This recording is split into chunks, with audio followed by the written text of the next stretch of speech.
Bem-vindos ao canal Produz. O Brasil com certeza é um grande produtor de genética e carne bovina. Além de ser um país que aprecia a proteína, o produtor se reinventa todos os dias para continuar na atividade. E para conhecer melhor sobre este mercado valioso para a economia brasileira, chegamos à Colina, estado de São Paulo, na fazenda Palmital. E vamos encontrar Fernando Saltão, que além de ser um apaixonado pela pecuária e por carnes especiais, tem um conhecimento profundo de práticas, manejo e principalmente do mercado internacional. Conheceremos sua parceira de vida, Ana Cristina Junqueira, sua história, seu legado profissional. Fiquem comigo e não percam esse incrível episódio.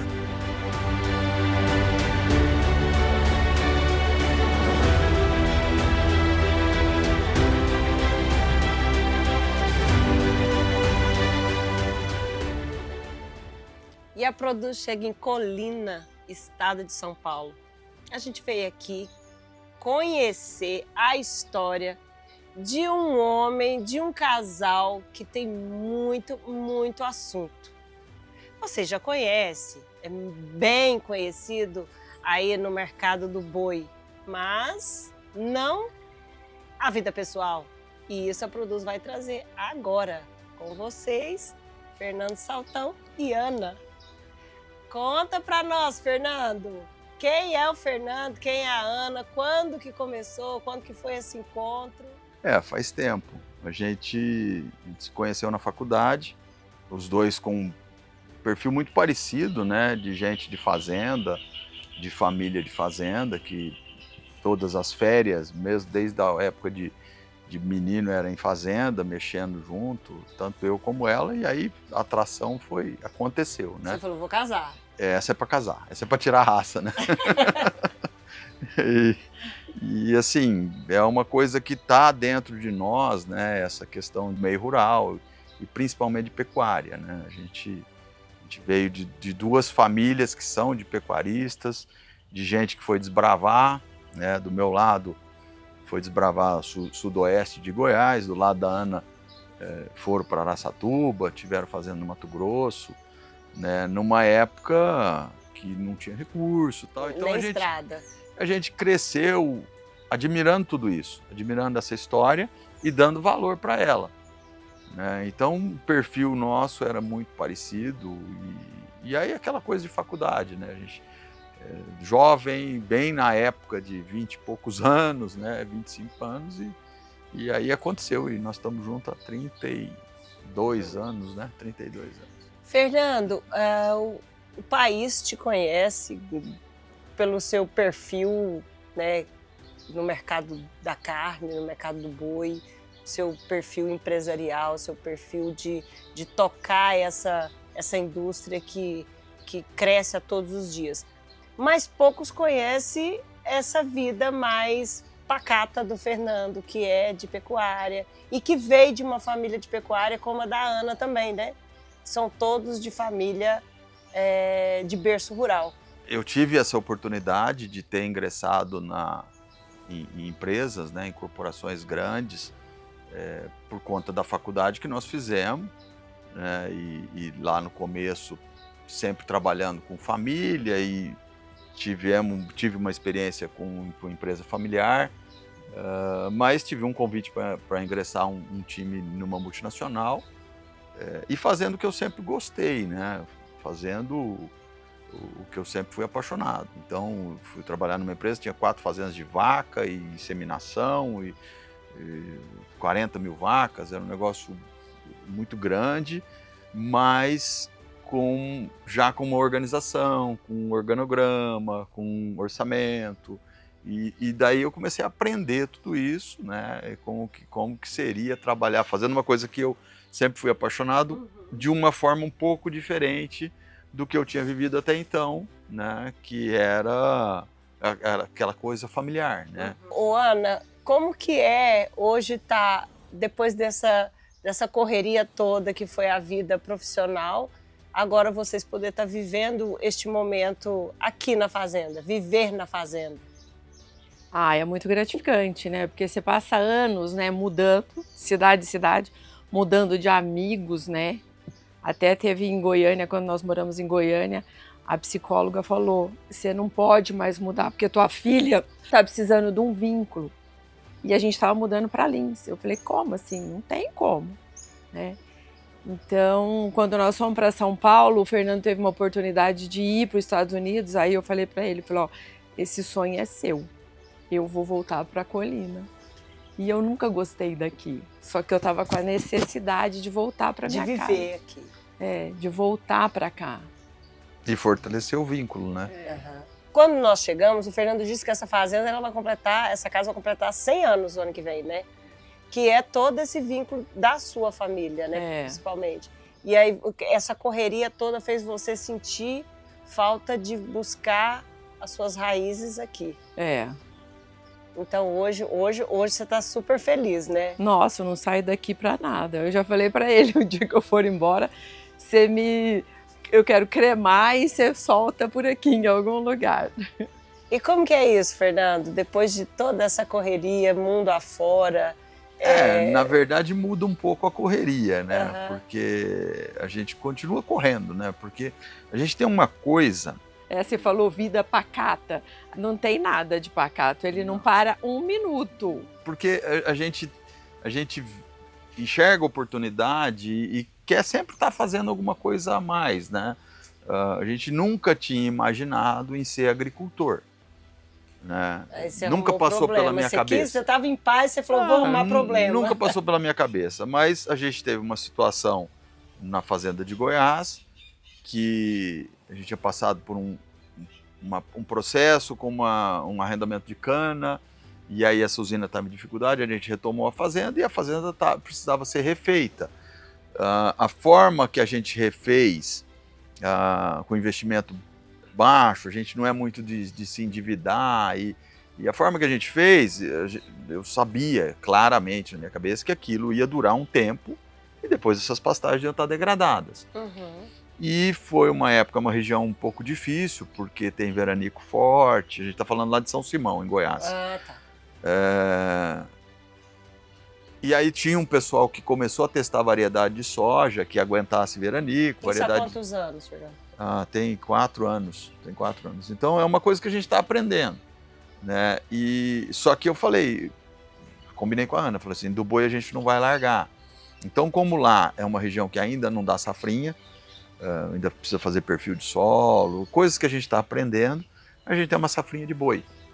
E acabou que a gente tem quase o mesmo volume de gado, ou até mais um pouco, e continua tendo a pecuária lá, só que estamos aprendendo a mexer com a agricultura, né? Quem está trabalhando dessa forma é a região lá de Nova Crixás, né? Também fazendo safrinha também de boi. Que é uma região nova, que também tem a característica de ser baixa altitude, temperatura muito elevada e veranico, né? Então a gente está virando um agricultor e vamos ter que virar, a gente tem uns parceiros, a gente toca junto, a gente vai ter que ser profissional em formar palha, né? Para essa palha fazer a nossa soja aguentar os veranicos. Então a correria só muda, né? A gente tem uma fazenda de cria no Mato Grosso do Sul, então toda hora a gente está tendo que ir para lá, é um pouco longe, mas a inseminação, aí fazer acasalamento, escolher touro, então muda um pouco a dinâmica. Mas eu ainda acho que é uma vida pacata, perto da vida de mercado lá fora, de mercado dentro do centro urbano. Eu acho que é porque ela nos dá qualidade de vida. Sim, sem dúvida. Ela te dá qualidade de vida, você está ali vivendo dia a dia, corrido, né? Acorda cedo e às vezes, né, dorme cedo. Mas você tem uma qualidade de vida. Sim. Né? Sim. Isso aí é uma vida mais tranquila, né? As pressões são outras, né? Você tem uma pressão por resultado, por meta. Por chuva, por sol. E aqui a gente tem a pressão por chuva, por preço do boi na hora de vender, como é que escala, né? Mercado futuro que você tem que fazer hedge, o fornecedor de insumo que liga falando que o caminhão tá não sei o que atrasou e o boi precisa do insumo. Então as pressões, elas são outras, mas você continua tendo, né? E há quanto tempo você decidiu virar essa chave? Foi em 2015, né? Foi em 2015, no começo de 2016, eu ainda fiquei um pouco envolvido com a Socom, da Associação dos Confinadores, que tinha mudado a sede para São Paulo. Eu já participava na Socom no conselho, e a gente montou um projeto para a Socom ficar um pouco mais profissionalizada e defender realmente os interesses do setor, mas com um olhar um pouco mais amplo, não só uma associação de confinadores. Então, naquela época, a gente tinha conhecido, e foi numa viagem dessas internacionais que eu fiz por uma das empresas que eu trabalhei. Eu estava nos Estados Unidos, conheci uma associação de pecuaristas lá e fiquei impressionado com a organização. Comentei isso na época com o Eduardo Moura, que era presidente da Socom. Isso foi em 2008. Eu comentei com o Eduardo como é que funcionava a coisa lá, como é que eles montaram um fundo, como é que esse fundo era aplicado o dinheiro, como é que era o orçamento disso. E o Eduardo ficou com essa ideia fixa na cabeça e acabou mudando. Eles mudaram um pouco o estatuto da Socom. Na época eu trabalhava em frigorífico, primeiro Bertin, depois JBS. Eu era responsável pelos confinamentos. E eu não era permitido um confinamento de frigorífico ser sócio da associação, né? Eles mudaram isso para a gente ficar associado. E aí a gente começou a desenvolver um projeto junto na época com o Alberto Pessina, com o Eduardo Moura. Aí o Eduardo se afastou um pouco, mas eu fiquei um tempo em São Paulo ainda bastante envolvido com isso, só que a gente já estava tocando as operações. E né? a Ana também já estava querendo voltar, já estava, né? Já. A Ana já tocava essa fazenda aqui, essa fazenda teve laranja lá atrás, ela que sempre tocou. Então a gente já tinha essa casa desde 94. Essa casa sempre ficou montada aqui. A fazenda ainda era do pai dos pais, depois os pais passaram para nós e o irmão dela, era a sociedade, condomínio, mas a casa sempre foi o nosso ponto, né? De férias, férias e feriado. Férias, feriado, a gente sempre teve aqui, né? E aí seria natural que uma hora isso ia acontecer, que eu ia já tá bom de trabalhar em mercado corporativo, e vamos tocar nossas coisas, né? E tocar, né, de perto. Vamos tocar nosso negócio. E você usa muito essa experiência desse mercado dentro das propriedades de vocês? Essa visão de olhar as coisas como empresa, tentar colocar processos dentro da atividade. Eu sei, é difícil, porque para nós, a gente tem essas propriedades, mas são propriedades pequenas. Então a gente não consegue ter uma equipe com um gerente, supervisor. Normalmente a gente meio faz tudo, né? Mas a gente tenta colocar e principalmente no mercado, né? No mercado de boi e carne, indústria da carne. Eu enxergo indústria da carne. Quem que é a indústria da carne? É o frigorífico, é o varejo, é o pecuarista, é a indústria de insumos. Né? Todo mundo, todos esses participam da indústria da carne. Então, como eu tive essa oportunidade de trabalhar em frigorífico, você abre um pouco a visão, né? Então, às vezes eu vejo algumas modas, né? Vamos agora juntar e fazer uma marca de carne, vamos... E às vezes as pessoas não... Assim, funciona. Lá no Paraná funciona, no Sul funciona. Mas as pessoas às vezes não têm uma noção do que é desmontar um boi, e às vezes cada parte desse boi vai para um mercado. Então o mercado que quer um contrafilé com a gordura desse tamanho não é o mesmo mercado que quer a costela com menos gordura. E o boi do contrafilé gordão vai dar costela gordona. Também. Então você está apreciando, pondo um sobrepreço numa peça e depreciando outras. E o dianteiro desse boi vai para outro mercado, que às vezes quer um mercado sem gordura. Então essa visão eu vejo nos grupos de WhatsApp, que a gente participa de um monte, essa guerra de pecuarista com frigorífico, que ainda diminuiu muito, mas ainda tem. Eu enxergo de outra forma isso, né? Então foi essa experiência que me proporcionou. Porque se você se propõe a produzir carne, você tem que ter quem vai fazer, né? Que vai essa indústria, né? Exatamente. O pessoal da laranja hoje, Fernando, ele está sofrendo muito, principalmente na região de Minas e Goiás. Eles estão sofrendo porque eles cresceram a produção, mas não tem a indústria. Minha cooperativa. E a laranja cai do pé. E a laranja cai do pé. Então, assim, eles estão sentindo isso. Eu concordo com você que tem que ter sempre um consenso, né, entre quem produz e quem tem que A Ana tem indústria. bastante história dessa questão da laranja aqui, na época que tinha laranja, né? Você foi produtora de laranja aqui por quanto tempo, Ana? Quando eu peguei, logo que eu formei, né, em 92, mas já tinha essa laranja. E aí, como meu pai não gostava de mexer com laranja, e aí eu vim para cá aprender a mexer com laranja. Aprendi na cooperativa, que eu também não sabia nada. Qual a cooperativa que Aqui vocês a Copercitos. Pois é, vocês têm a cooperativa aqui. Goiás, tem, e eles Goiás davam tem que um apoio tremendo mandar pra cá. gente. Uhum. Mas não na comercialização. Às vezes você tinha um contrato bom em dólar e aquele ano dava uma produção maior e aí eles que marcavam o dia da tua colheita. Então eu via ela louca ligando pro gerente do pool, Renato, né? Renato, precisa colher minha laranja laranja tá caindo do pé. Ah, mas a indústria ainda não liberou para colher a tua. Nossa. Aí tava caindo do pé. E você fica olhando um troço que você fez, que você gastou, cair do pé. Cai do pé. Né? Não que o boi não esteja ficando desse jeito, porque o boi de confinamento, como os antigos falavam, vira galinha da manguara, né? Depois que você põe a galinha na manguara, você tem que abater, né? A manguara é aquele pauzinho que você amarra 3 frangos e leva na feira. Né? O boi de coxo é galinha na manguara também, mas a gente tem um pouco mais de flexibilidade. Aí voltando nessa coisa de experiência, né, de mercado, eu não vejo como você ter uma produção de boi do mesmo jeito que eu enxergava na laranja. Você ter um volume sem ter um contrato com alguma indústria. Uhum. E aí, nos diversas discussões de pecuarista, mas o contrato de boi a termo é um tiro no pé. Você está com o boi pronto, você precisa ter alguém que te abata ele. Ou que seja um acordo. Você vai ficando mais caro aqui dentro da propriedade.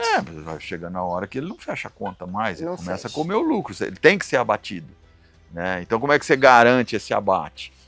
Uma das formas é com um contrato. E chega um momento que é melhor empatar do que você perder. Porque se ele começa a não se pagar, você vai começar a perder. Você tenta consertar em outro lugar. Né? Você empatou num boi, você tenta consertar um pouco na reposição, você tenta consertar lá atrás nas coisas que você controla.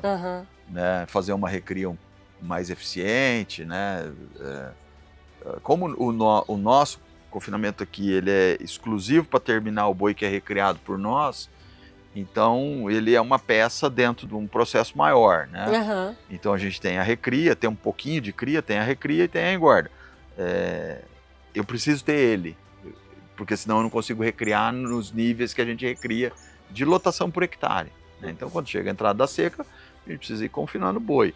Por isso que vocês estão tirando os ovos de uma cesta só, né? Partindo também para a agricultura, partindo para...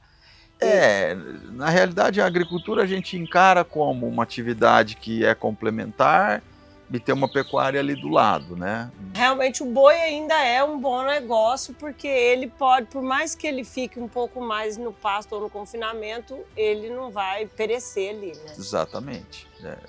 Só que quando a gente começa a intensificar muito, né, o pivô, né, trabalhando com a lotação de 10 unidades de animal por hectare, quando chegar em março e o dia começar a ficar mais curto, eu preciso tirar esse boi dali. E nessa fazenda aqui a gente não tem onde pôr ele. Né? Então ele tem que ir para o confinamento. Ou ele pode ir para um leilão de gado de corte, sei lá, ou pode ir para um boitel, né? Mas ele tem que sair. Então quanto mais a gente começa a intensificar, mais risco você tem em qualquer atividade. Né? Você vai ter mais risco e você tem que tentar mitigar esse risco de alguma forma.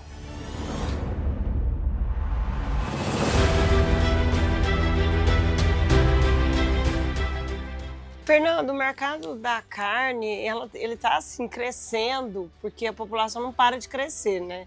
E a carne bovina ela ainda é um dos maiores consumos, né, nas mesas de toda a sociedade. Você vê esse crescimento atrapalhando?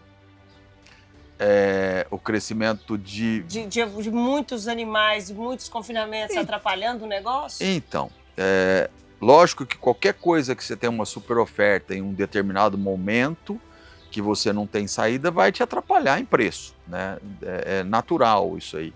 Se você não tem a demanda puxando, o que adianta você produzir e querer empurrar? E aí você vai cair preço. Agora, eu sempre fui muito otimista, porque se a gente fosse pessimista, a gente não era produtor rural, né? Porque você planta, não sabe se vai chover, você não sabe se vai dar veranico, se vai dar praga, você compra um bezerro para matar daqui 1 ano e pouco, você não tem nem noção de quanto que vai ser o preço. Então, eu sempre fui muito otimista. Como eu sou, a gente está vivendo um período tenso no Brasil, é que a gente tem um país extremamente populoso, poder de consumo altíssimo. A gente fica falando muito de exportação, mas o grande mercado para o nosso produto, carne, está aqui dentro. Então, eu fico torcendo para que o Brasil saia dessa encalacrada que se enfiou aí, né, e volte a crescer. Porque se o Brasil começar a crescer um pouco, começar a crescer poder aquisitivo, é natural que a carne vai ser mais consumida, mais valorizada, que é o que o brasileiro gosta. E eu sou um pouco polêmico, tem hora, eu não entro muito em polêmica, discussões de ciclo pecuário, porque abate. Gente, eu tenho uma fazenda de vaca lá, nós temos uma fazenda de vaca lá no Mato Grosso do Sul. Se o bezerro está barato, eu não vou matar minhas vacas. Eu vou tentar produzir mais bezerro, produzir o melhor da paróquia lá, mas eu vou matar a fábrica, a máquina que fabrica o meu produto. O seu produto. Aí não, então a maioria dos produtores não tem esse pensamento. Não sei, eu acho que tem alguns que fazem isso no instinto, né? É instintivo, mas eu acho que a gente tem que ter clareza para isso, né? A gente tem que ter clareza, tem que ter o objetivo, foco e determinação para seguir, para atingir. Grande parte do nosso momento político é a desconsideração do governo atual pelo produtor rural. Eu acho que o Brasil está precisando de uma mudança meio radical. De pensamento. De pensamento, exatamente. Porque hoje a gente depende de mão de obra. E não tem. E não tem. Aí você não tem quem quer vir para a fazenda. Você tem uma desconstrução da nossa atividade dentro das escolas, né? Que é questão de meio ambiente, questão de trabalho, condição de trabalho. A gente precisa começar, tem algumas iniciativas, a gente precisa falar para fora. Porque falar para nós mesmos, nós já sabemos disso aí, né? Porque isso é uma frase que eu já falei muitas vezes. Se a gente não conta a nossa história, a gente abre espaço para outros contarem. De qualquer jeito. E aí ele vai contar com o viés que lhe convier, né? Então essa história não é de outros, ela é nossa. Nós precisamos contar.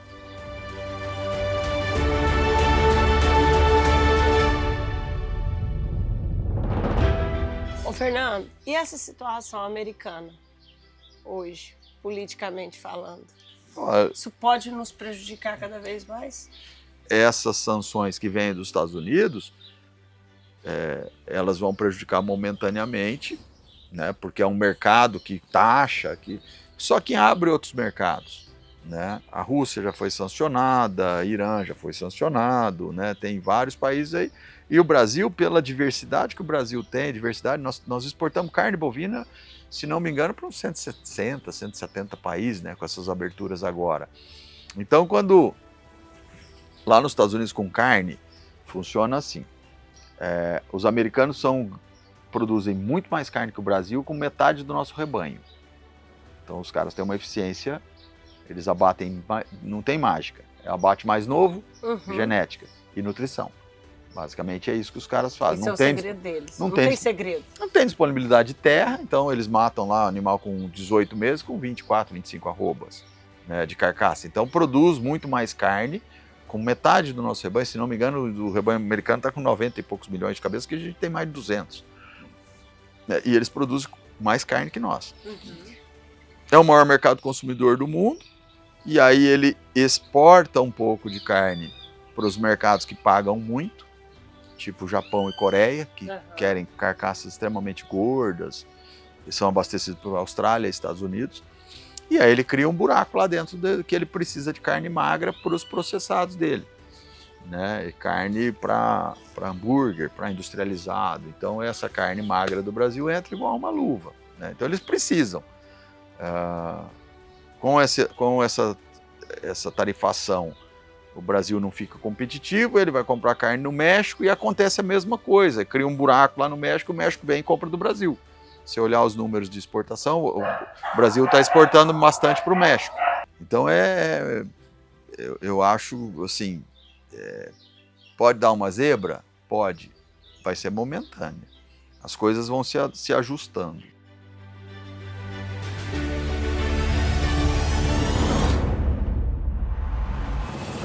O produtor americano, produtor de boi americano, de carne, ele tem a mão de obra dele. Mas sobre a mão de obra dele, ele não tem a taxação que tem aqui no Brasil. Então, concorrer com esse produtor é mais apertado, né? E lei trabalhista e lei ambiental, você vai montar um confinamento no Mato Grosso do Sul para você ver o que acontece. Se for no município de Campo Grande, é quase que como se tivesse que ter um abítido. A gente tem um sistema burocrático, e aí eu vou falar lá do nosso estado de Goiás, né? Mas a gente tem uma burocracia, eu estou há 1 ano e meio pagando taxa e faz projeto e manda projeto para eu pôr uma irrigação lá. E o negócio não anda. Então, foi assim, fez um estudo do meu curso d'água lá, ó, você tem possibilidade de irrigar 190 hectares. Falei, nossa, eu ganhei na Mega Sena, porque eu não imaginava que tinha isso. Uhum. Eu sabia o potencial do curso d'água lá, tal, mas não me imaginava que era isso. Chamei o pessoal da empresa de pivô, foi um técnico lá, falou, Fernando, você tem água aqui para não mexer em nada, para irrigar 300 hectares. Olha. Mas se a normativa está se você tem um projeto para 190, vamos fazer. Eu entrei em contato com a empresa de energia, tá ok, vou pôr uma subestação, tem que fazer um investimento, uns 300 mil reais, vou fazer a subestação, tá tudo certo, tudo ok. Só que sem eu ter a outorga, eu não consigo fazer nada. E aí fica aquela, eu não faço a subestação porque eu não tenho a outorga, a empresa não me faz a linha, a rede, porque eu não fiz a subestação. Aí fica igual o cachorro correndo atrás do rabo. E pagando taxinha, tem que pagar uma taxinha, tem que mandar um documento, faltou um documento. Tem 1 ano e meio. É igual taxa de cartório. Tem 1 ano e meio, tem 1 ano e meio. Então, pô, destrava. Eu tenho reserva legal averbada, tem CAR, tem tudo. Fazenda tem reserva, tem tudo, tudo. Ah, precisa fazer um estudo. Vai lá e faz o estudo, né? Aí você faz, cada hora pede um documento, Então isso trava. Por quê? Porque eu poderia estar com o pivô lá há 1 ano e pouco atrás, eu estar produzindo mais soja, produzindo mais milho, consumindo mais, contratando mais funcionário, safra, contratando feijão, mais funcionário, né? Contratando mecânico, montador e a roda girar. Agora fica travado num negócio que é técnico. Goiás você planta. Planto e tenho boi. E tem boi. Mato Grosso cria. Só cria. Desmama o bezerro, vem ou para cá ou para outra fazenda da região de Araçatuba. Aí já é recria e engorda? Só recria. Ah, só recria. E a gente está tentando trazer a engorda tudo para cá. Tudo para cá.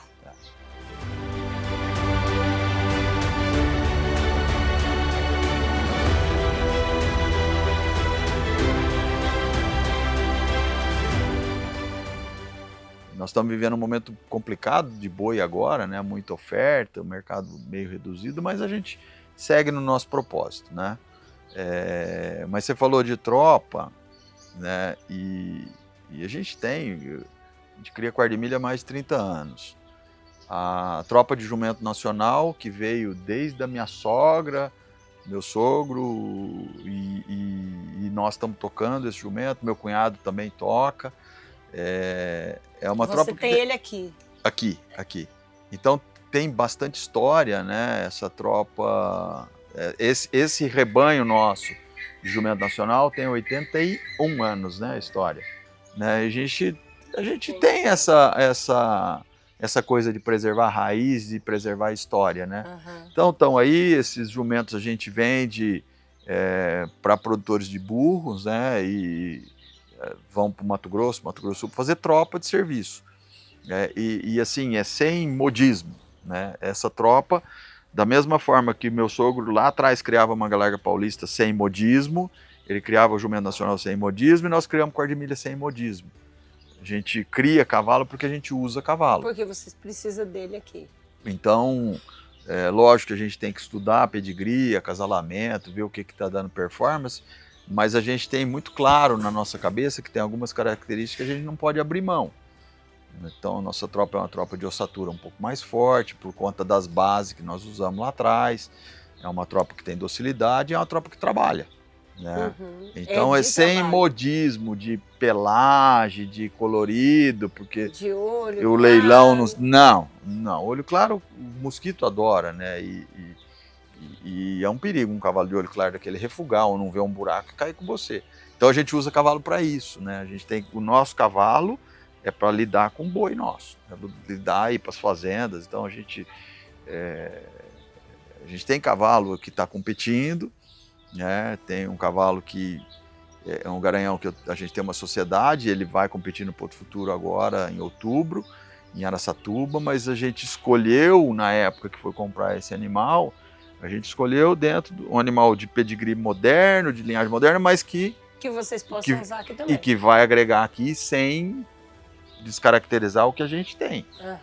Então a gente tem aqui hoje uma tropa que é dessas linhagens antigas, que a gente continua preservando e tentando manter elas aí, né? Esse ano, 2 anos, a gente usou um cavalo lá do Rio de Janeiro, que é fechado na linhagem King Ranch, colocou nas éguas nossas fechadas. Então a gente tem uma geração novinha aí que é fechada nessa linhagem e a gente vai dando uma pincelada, mas sempre com esse propósito. A gente não faz cavalo aqui para fazer auê, para ir levar no leilão lá em São Paulo, no hotel chique, não é nada disso, né? Mas é um bicho que a gente precisa, é um bicho que dá prazer, né?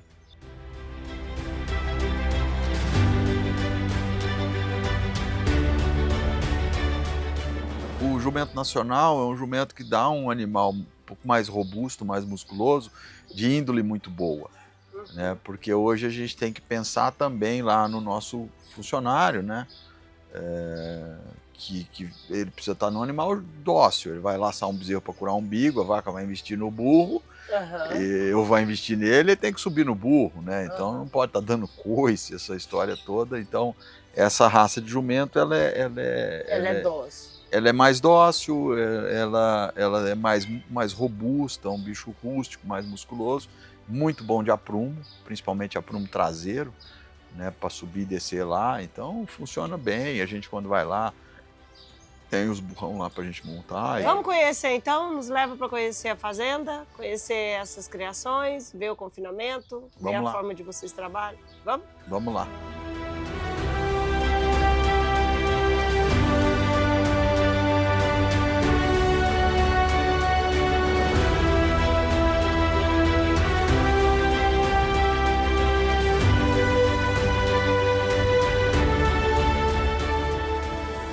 Fernando, toda a comercialização é você que faz?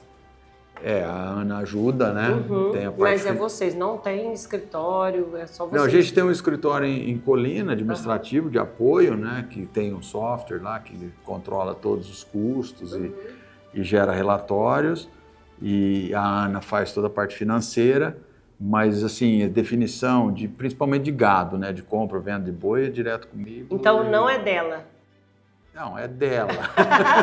É dela, ela paga a conta. Eu comprei 100 bezerros, paga aí. Não, mas essa olhada no fluxo, a gente olha isso tudo junto, né? E quanto que a gente vai investir, já define, né? Como é que estão indo as contas, a gente olha isso aí quase que todo dia.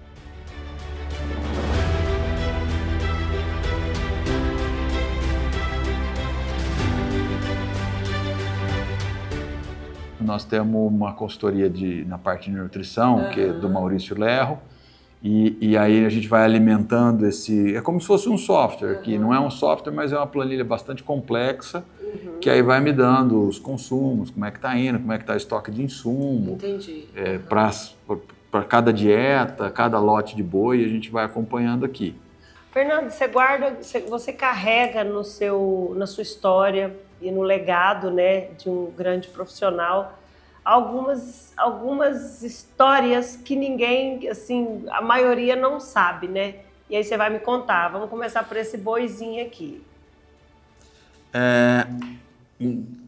Na ocasião que a gente estava na JBS, né, que eu estava na JBS responsável pelos confinamentos, foi dado um desafio, a empresa definiu por ter uma carne de extrema qualidade, e era a JBS queria ter a melhor carne do Brasil. E aí, junto com a equipe que foi montada, a parte comercial, com o Marcelo Chimbo, eu era responsável pelos confinamentos, e nós definimos um projeto, um programa, né, um projeto que virou um programa de carne, baseado no animal castrado, 3/4 britânico, no mínimo, e tinha algumas exigências. Obrigatoriamente recriado a pasto, porque isso confere sabor. E aí, terminado em confinamento, para você conseguir fazer o acabamento de gordura para os cortes, inicialmente para os cortes grill, né? Isso aí foi um desafio tremendo. Qual foi esse período? Em que época? 2010, 2011, por aí. Basicamente era um confinamento em Lins, a gente tinha 14 mil animais estáticos, subiam do Rio Grande do Sul, para você ter uma ideia, 600 animais quase que toda semana, para ser terminados no confinamento. Esses animais lá no Rio Grande do Sul, a gente teve que fazer um desenvolvimento de fornecedores, e o Rio Grande do Sul tinha um hábito de abater animal muito leve, então a gente pegava aquele animal que estava quase no peso de abate deles lá e trazia para São Paulo, confinava e punha mais 150 quilos, né, de peso vivo nesses animais. E isso tudo para fazer os cortes para atender as steakhouses principalmente, né, de São Paulo e Rio. E aí veio o primeiro grande desafio, né? Porque para você fazer alguns cortes grill com extremo acabamento de gordura, você acaba depreciando outros. Você põe um excesso de gordura, por exemplo, na costela, então você deprecia essa costela. E como era um processo extremamente caro, porque esse animal ele tinha uma perda de peso da compra até a chegada do confinamento, depois ele tinha, hoje eu acho que 90% dos animais ou mais até confinados do Brasil são machos inteiros, por conta de eficiência, essa história toda, e o mercado aceita. Para você trabalhar com animal castrado, você tinha uma perda aí de 20% mais ou menos de eficiência. Então, era um animal de custo muito alto, que tinha um frete, que tinha toda uma operação de custo muito alto. E no início, quando a gente abatia um animal, a equipe comercial conseguia agregar valor. A gente abatia lá uma carcaça de 280, 290 quilos e conseguia se agregar valor em 50 quilos de carne, que era basicamente o lombo, o filé, picanha. E aí a coisa começou a não fechar a conta. E aí eu tenho um orgulho danado de ter participado disso desde o começo e ter essas brigas de não é eficiente, custa caro, a indústria precisa repartir isso aí melhor, porque era tudo integrado, era dentro da indústria. E aí a equipe comercial do Chimbo, tiveram outros, mas mais o Chimbo, que foi quem capitaneava isso, eles fizeram um trabalho fantástico de desenvolvimento de cortes. E aí começou a surgir hoje o que está comum de se falar, de chamar a ponta de peito de brisket, shoulder steak, né? E aí o Chimbo falava, já é difícil vender a 100, aí eu vou vender a 100 com osso, como é que eu agrego valor? E aí se criou uma nova denominação, e aí um pouco do que o americano faz muito bem feito, né? Como é que eu faço esse corte? Né? O tal do flat iron. É um corte do miolinho da paleta que tem uma membraninha lá. Eu preciso tirar isso, eu preciso ensinar a fazer. E nessa época, por uma coincidência muito feliz, começaram a aparecer os festivais de churrasco. A churrascada em São Paulo. Nós patrocinamos a primeira, foi 100% de corte da carne bovina do evento, era Swift Black. E desse projeto? Desse programa, já um programa de carne. Né? E graças a Deus isso pegou, e aí você consegue, com um programa desse, agregar mais em vários outros cortes. Porque a grande dificuldade é que quando a gente fala de carne de qualidade, existe uma confusão. Carne de qualidade pode ser uma carne de um animal saudável, de um animal que respeitou as regras de trabalho, que respeitou o meio ambiente, mas não tem nada a ver com uma carne gourmet. Ela tem qualidade também, porque foi processada em todo um ambiente com qualidade, mas ela não necessariamente é uma carne gourmet. Mas esses cortes representam um percentual muito grande do boi inteiro. Então, esse desenvolvimento de novos cortes, assado de tira, de costela, né? Não se tinha nem conhecimento disso Não. né? Começar a fazer a ponta de peito de outra forma, né? O defumado lá, estilo das barbecue texana. Isso aí foi junto, isso aqui nasceu e logo nasceu os eventos de churrasco, esses festivais de churrasco e a coisa deu muito certo. Então teve tudo isso aí e aí o pessoal da indústria também encampou isso e começou a fazer embalagem melhor, né? Ensinar que é a diferença de uma carne maturada para uma carne não maturada, o que é processo de maturação. Então teve um desenvolvimento bom dentro da indústria. Essa evolução dos cortes veio com esse projeto no Brasil? Sempre existiu cortes regionais. Por exemplo, você vai no Mato Grosso do Sul, eles têm um tal de surtum, né, que é um pedaço do lagarto, um pedaço do coxão duro. Então sempre teve essas coisas regionais. Agora, essa parte de você pegar, por exemplo, o miolo da paleta de um boi, ou o acém, né? E fazer ele virar um corte nobre, isso veio depois desse programa. Então esse programa ele trouxe uma nova imagem da carne no prato. E de como se aproveita o teu boi, né? De como você aproveita aquela matéria-prima que está vindo. Então isso é algo que você carrega dentro de você que valeu a pena. Isso marcou, com certeza isso marcou. Valeu a pena todos os desafios. Muito. Existe um instituto em Bruxelas que testa alimentos premium. Se você é produtora de vinho, quiser mandar um vinho para lá, chama International Taste Institute, em Bruxelas. E essa carne foi a única carne brasileira que se atreveu a ir lá e ganhou as 3 estrelas possíveis de serem ganhas. Nós ganhamos lá por 2 anos consecutivos. Então, isso aí tem o atestado, né? Tem o atestado. Não, que maravilha. Parabéns. Então, vocês foram percussor aqui no Brasil de coisas... Isso enche a gente de orgulho, sim, com certeza. E esse aqui? Esse ano, a Faculdade de Zootecnia de Uberaba fez 50 anos e teve uma série de eventos durante o ano. Ainda está tendo. E aí, no dia do zootecnista, que foi no dia 13 de maio, teve um evento lá e eles me chamaram para um painel de debate e eles homenagearam alguns egressos da faculdade de destaque no mercado e eu tive a honra de receber, né, de participar lá no debate sobre qualidade de carne. Sobre qualidade de carne. Junto com o Cris Botelho, tinham outros lá debatendo isso aí, mas também é uma coisa que a gente vai guardando essas coisas de lembranças. Ô, Fernando, você tem muita energia, né? Você falou que você ainda não parou, de vez em quando você faz uma consultoria.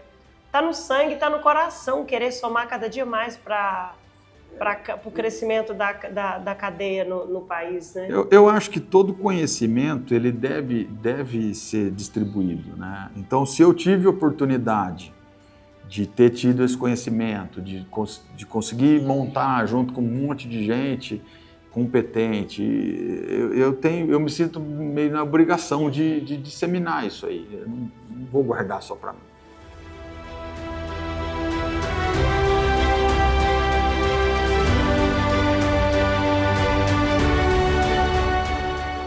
Fernando, não é o seu mercado, mas é o mercado da carne. Por que o Brasil hoje não consegue produzir o cordeiro suficiente para o consumo interno?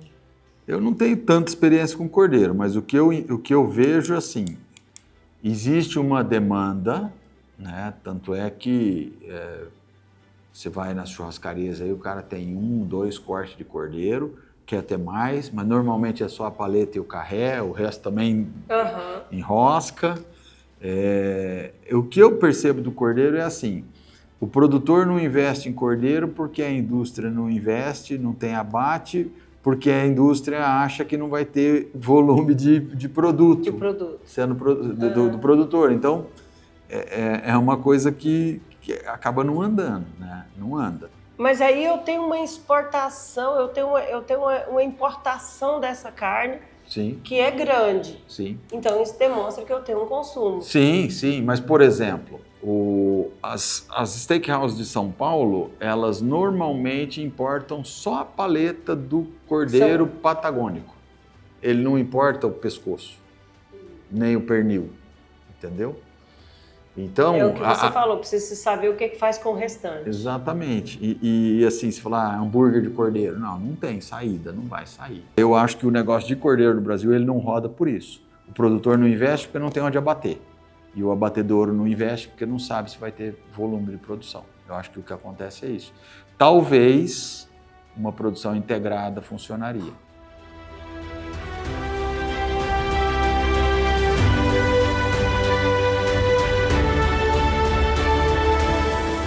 É a base alimentar deles, como que é feito? Porque eu tô vendo que tem milho, né? Tem ZDG. de que mais? Bom, as fontes de volumosos que a gente usa aqui, a gente sempre usa feno. É um baita de um desafio usar feno em confinamento do Brasil, porque a gente não tem equipamento para processar e picar esse feno.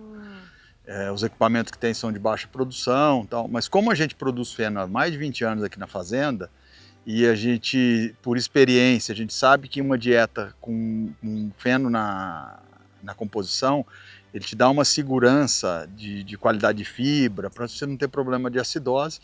Então eu sou um insistente do feno. Uhum. E aí o restante da composição da dieta, o feno é a única coisa que a gente produz aqui. Que você produz. A gente usa silagem de milho, que Guaíra tem muita gente que tem silagem de milho, que fornece silagem de milho para os confinamentos da região, então a gente compra silagem de milho, mas pode ser uma silagem de cana que a gente tem na fazenda, que pode ser, mas a gente optou por silagem de milho nesses últimos anos.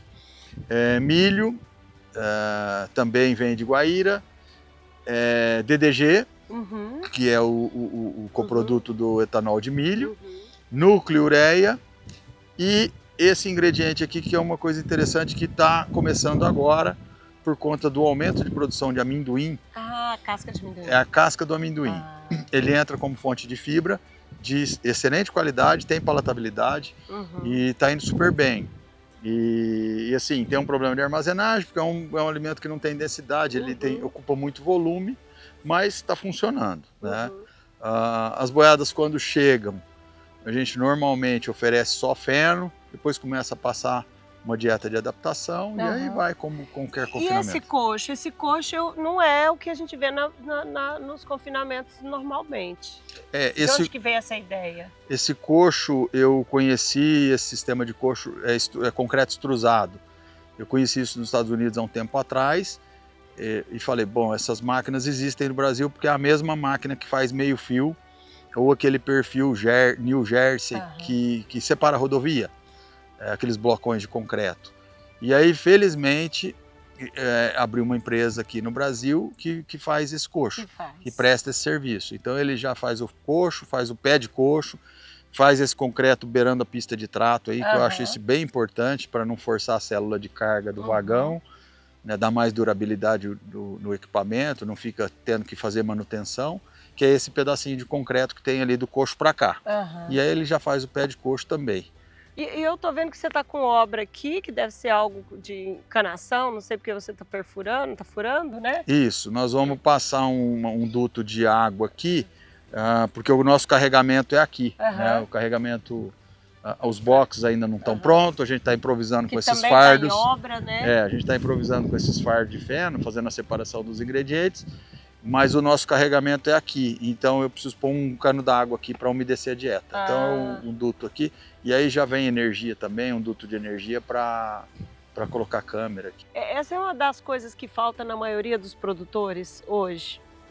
A busca, Cláudia, sempre do conhecimento, de novas ideias. Então, aí que tá. Eu acho que sempre quando você vai fazer alguma coisa, você tem uma ideia, é o que eu sempre falo, busca referência. Mesmo referência para você ver e falar, não, essa tá errada, não dá certo para mim. Mas a gente tem que ter referência. Se a gente fica sem referência, a gente começa a fazer coisa de orelhada, né? E o que eu vejo às vezes... Faz e desmancha. Às vezes escuta um, escuta outro, não, eu vou fazer do jeito da minha cabeça. É difícil hoje você ir em um lugar e o cara te falar assim, ó, eu fiz isso aqui, mas não deu certo, né? Eu fiz um confinamento plano, estou confinando o ano inteiro e está me dando barro. E não deu certo. É bonito porque é planinho. Eu tenho ojeriza de barro em confinamento. Eu sofri demais com barro em confinamento, então o meu é caído para ter escoamento de água, né? Para não ter problema de barro. Não é um confinamento que até o começo de dezembro eu termino tudo. Ele não é um confinamento que fica o ano todo. Das chuvas, eu não tenho tanto problema, mas a gente tem algumas regrinhas. Saiu um lote de boi, o esterco tem que sair atrás dele, para não entrar outro lote naquele curral que ficou esterco, porque esse esterco, na hora que vier a chuva, é onde vai ter o problema de barro. Composto também. Aí a gente está fazendo a compostagem, né? Essa compostagem vai para os campos de feno e vai para o pivô.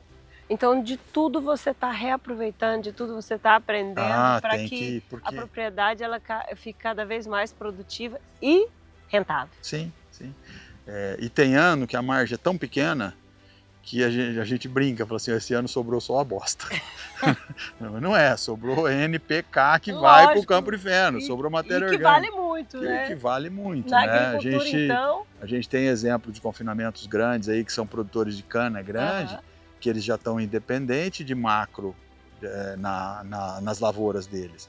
Eles precisam só complementar em microelemento, mas de macro eles já estão superavitário até com o esterco de confinamento. A gente tem observado nas matérias que nós estamos fazendo que grande parte dos agricultores estão fazendo confinamento para reaproveitar todo esse adubo orgânico, esse composto na lavoura e poder Você vai diminuindo a dependência de compra de fertilizante.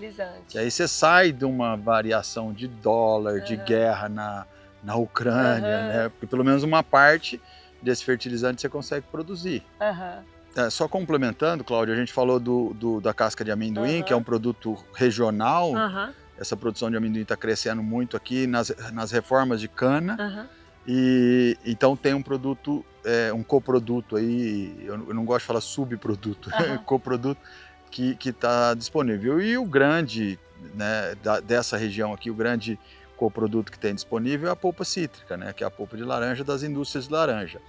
Existe uma indústria aqui próxima que tem essa polpa úmida, eles não desidratam e não peletizam, então eventualmente você tem oportunidade de compra, mas aí a diferença é tirar a água da conta, né? Ela é úmida, é uma armazenagem um pouco diferente, mas é um produto que é bastante comum ser usado nos confinamentos de São Paulo.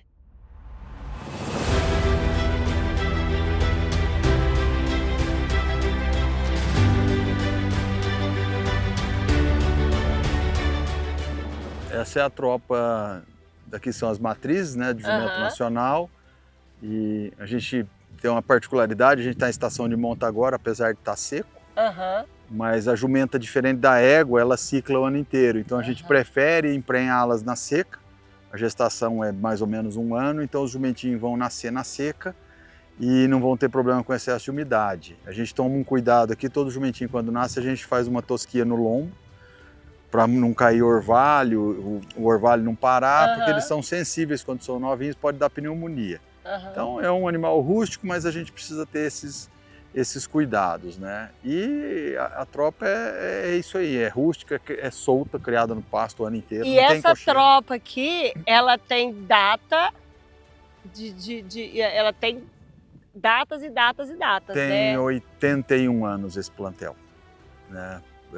Veio da minha sogra com meu sogro e agora está com a gente, e uma parte desse plantel está com meu cunhado lá em Santo Antônio do Aracanguá, na outra fazenda dele. Qual é a importância do jumento para o trabalho? Na realidade é do filho do jumento, né? O burro. O burro. Que a gente usa o jumento em égua e tira o burro ou a mula, e aí para trabalho nas fazendas, principalmente Mato Grosso do Sul, norte de Goiás, que são condições mais severas, né, fazendas maiores, o burro desempenha um papel, né, de trabalho, animal rústico, animal que não depende de tanto cuidado. E por que você falou assim, o filho? Qual que é a diferença? Jumento, burro, mula? Explica aí para nós, aí, só para a gente entender, porque vocês vivem isso. Você tem que lembrar que os espectadores não sabem essa diferença. Quando a gente cruza, o burro ou a mula, né, que é a fêmea do burro, são muares, Moares. é uma espécie Certo. que são híbridos do cruzamento do equino com o asinino. Esse aqui é o asinino, Esse. que a gente chama de jumento, né? E aí tem as várias raças de jumento. Esse é o jumento nacional ou o jumento brasileiro. Existe o jumento pega e existe aquele jumentinho lá que tem muito no Nordeste. Quase todos eles vieram da África para o Brasil na época do descobrimento e são animais que foram usados inicialmente para carga, mas hoje são usados nas fazendas aí para trabalho.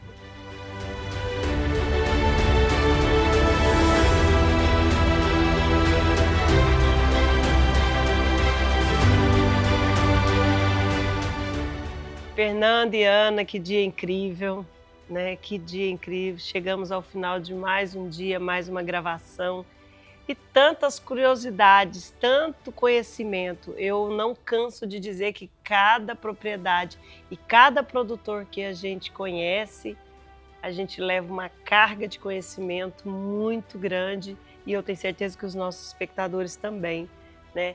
E agora a surpresa de saber que você também participava de prova, né? A Ana com essa paixão no cavalo monta muito bem. Isso veio de berço, Ana? Desde pequena, né? Mas eu tentei fazer hipismo e não virou. Então, o meu negócio é só andar mesmo, na fazenda e no curral. Prova não deu certo. Não, ela vai apartar ainda. Ela vai, né? Ela vai. E você não tinha tempo, mas tem a paixão, né? Lá atrás, quando a gente tinha bem menos juízo, né? 16, 17 anos, e aí não tinha tanto essa divulgação de prova de cavalo, ou quem fazia isso tinha que ter muito recurso para fazer. E aí eu topei com uma turma que estava começando a montar em touro. Né? Isso foi em 84, tinha 16, 17 anos.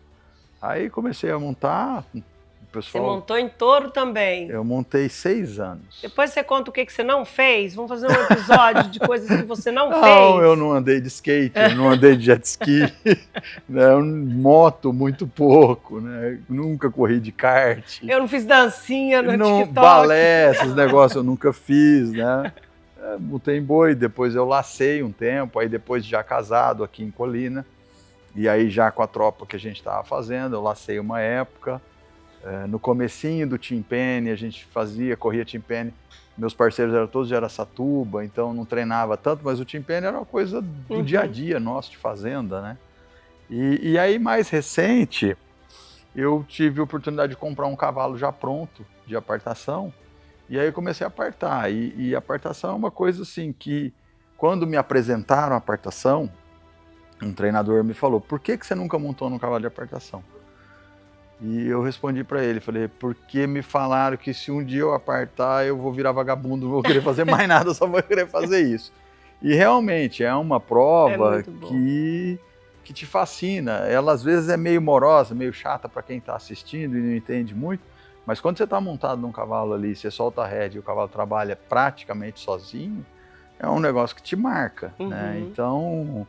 eu não tenho tido tempo, eu estou sem cavalo, eu perdi esse cavalo, agora eu estou com um animal em treinamento, mas quero voltar a apartar, porque é uma coisa que não depende de tanto treino como laço, como laço de bezerro, com esse corpício aqui, com essa idade, com esses joelhos, não dá nem para pensar, mas mesmo team rope, que eu já lacei, e voltar a laçar, teria que treinar 3, 4 vezes por semana para pelo menos poder brincar, né?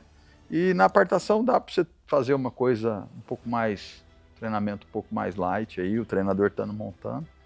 E é isso, a vida nossa é essa aí, meio embolado com cavalo e boi, é sempre assim. Além de ter essa história, esse legado, tantas lá no escritório você contou de quantos desafios importantes que você escreveu nessa história aí. Além disso, esse casal, essa união que hoje a gente pôde viver aqui, o que é a família para vocês dois? Eu acho que a família é tudo, né? Não tem nem o que falar. Você dá tudo para a família, né? Você não pensa para fazer alguma coisa para a família. Quando você vê, você já fez, né? Porque aquilo parece que vem do coração mesmo, você não pensa para fazer.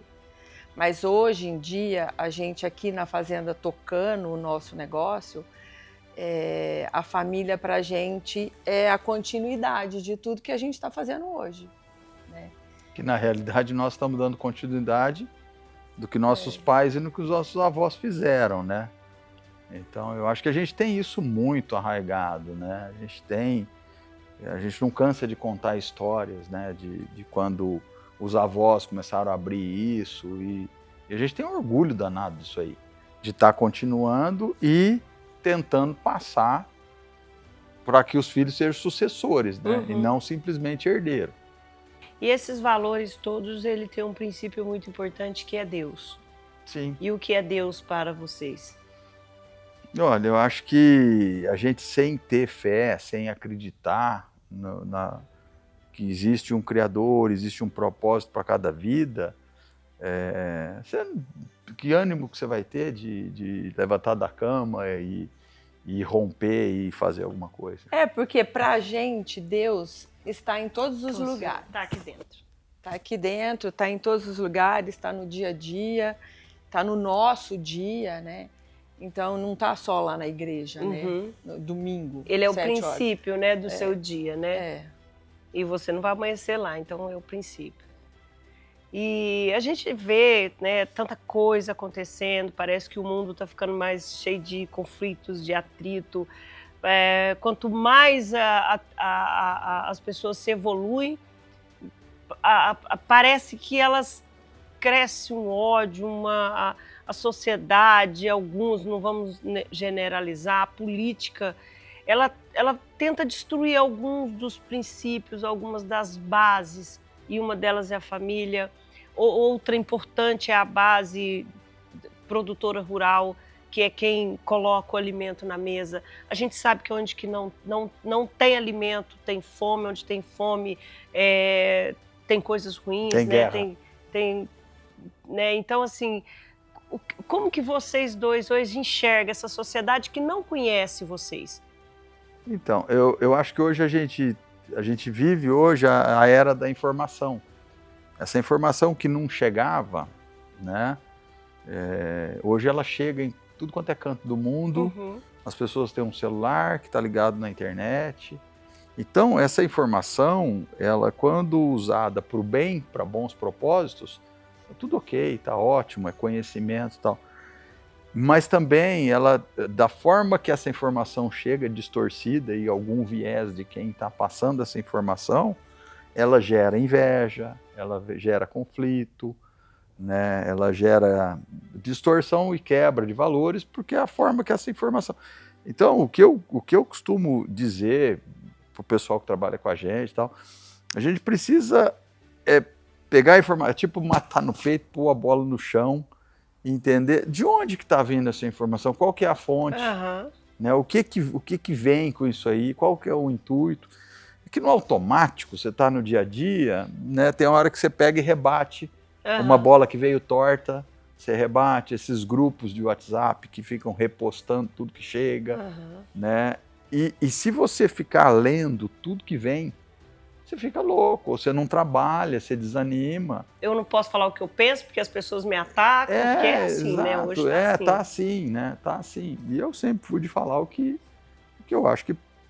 E assim, você se arrepender de alguma coisa que você falou, é normal. É normal, porque você às vezes passou uma informação para uma pessoa, no momento que você está com a cabeça quente com outra coisa, isso é humano, né? Eu acho que é mais ou menos por aí, porque senão você pira, você fica louco.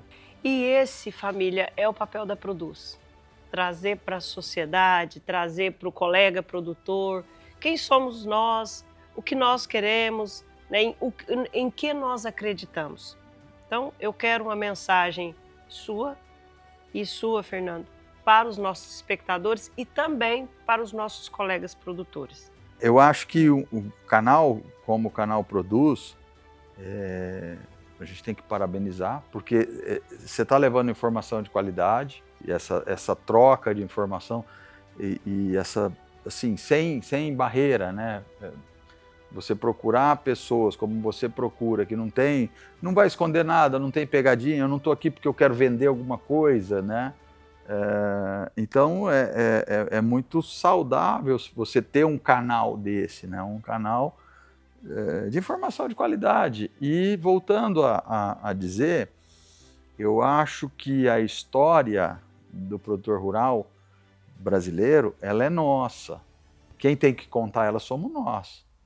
E o Canal Produz está contando e muito bem, né? Essa história que é nossa, ela é nossa e a gente que tem que contar.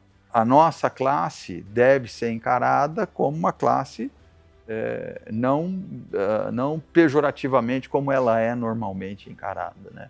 Como uma classe que produz, que gera emprego, que gera riqueza para o país, né? E não ficar aquele ranço que às vezes a sociedade urbana tem de nós. E são essas atitudes, né, e esses movimentos que fazem essa história para frente da forma que ela é. Eu queria te agradecer ao Canal Produz, que eu não imaginava como é que fosse, né? Isso eu não tinha nem entrado no Instagram. Foi um dia maravilhoso.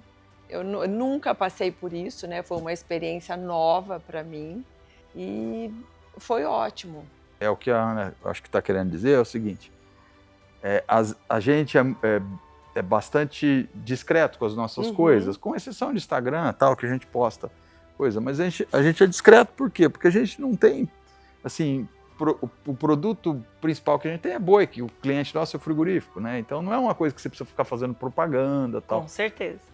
E aí o intuito de uma visita como essa que vocês fizeram pra gente hoje, para nós estamos mostrando o nosso trabalho, do jeito que a gente faz, sem maquiagem, é uma coisa do nosso dia a dia. O confinamento está lá com obra, o boi do pivô está na safrinha ainda não entrou o ciclo, o pasto está meio seco, mas é isso aí, o dia a dia nosso é esse. Né? Então, para nós, é gratificante poder mostrar o jeito que a gente trabalha. Eu acho que quem estiver assistindo, seja do nosso time de funcionários que estão no dia a dia com a gente, seja da nossa família, as filhas que não puderam estar aqui hoje, e todos os espectadores que você tem, né, eu acho que é uma visão assim, é uma família que está trabalhando. É uma família que está trabalhando, está produzindo, e a gente tem o nosso jeito, que não é igual de todo mundo, mas esse é o nosso jeito, é isso que a gente faz. E a gente faz com muito amor, né, e muito afinco, isso a gente tem de diferencial, que eu acho essa tradição, essa raiz arraigada, e eu não faço tal atividade porque dá mais dinheiro que outra, não, eu faço aqui, eu acho que eu sei fazer e vamos por aí. Estou no caminho certo. Acho que é isso aí. E é isso. Mais um programa que se encerra e o coração se enche de alegria, porque a Produz a cada episódio traz homens e mulheres, histórias e legados. E é essas a família e os produtores que levam o alimento para a sua mesa. Até breve. E assim finalizamos mais um episódio do Canal Produz, certo de que essa história deixa um profundo conhecimento a todos nós. Fomos recebidos por Fernanda e Ana, um casal alinhado no propósito de a cada dia produzir mais. Saltão é zootecnista de formação e pecuarista de berço. Carrega na bagagem inúmeros projetos desenvolvidos para o bem e o crescimento da pecuária brasileira. Fernando deixou sua marca em todas as grandes empresas que atuou. Inovador, focado, rápido em seus pensamentos, deixou claro neste episódio que o país tem muito que aprender. Fernando e Ana dividem os mesmos pensamentos de sempre buscar o melhor, seja na pecuária ou na agricultura, seja na produção de jumentos ou no quarto de milha, seja como produtor ou seja como pessoa, continuar na busca constante de cumprir o papel que Deus nos deu, construir uma vida exemplar. Agradecemos a Deus por esta oportunidade, agradecemos à família por todo o carinho que fomos recebidos, agradecemos a sua audiência e eu te espero em um próximo episódio. Até lá!